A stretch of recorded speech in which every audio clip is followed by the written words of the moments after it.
ભાજપમાંથી રાજીનામા બાદ મહેશ વસાવાએ પ્રહાર કર્યા હતા। મહેશ વસાવાએ કહ્યું હતું કે ભાજપમાં કોઈને બોલવાની સત્તા નથી।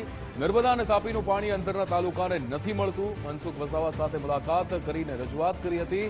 વિચારધારા અલગ અલગ છે, તેથી મુશ્કેલી પડી રહી છે, માટે અમે કામ કરીએ છીએ, આદિવાસી સમાજના લોકો માટે કામ કરીએ છીએ, તેવું પણ નિવેદન મહેશ વસાવાએ આપ્યું।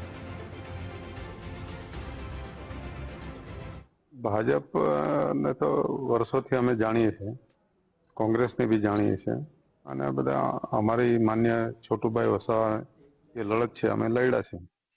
સ્વાભાવિક છે કે બધી એક કુટુંબમાં બી કલહ હોય, પાર્ટીઓમાં બી કલહ હોય, મતલબ ઝઘડા હોય, પણ એને એ કરવા માટે થોડી વાર સહારો કોઈના માટે લેવો પડે અને એ વસ્તુ અમે જઈને જોયું, પણ એમાં ખરા ઉતર્યા નથી આ લોકો।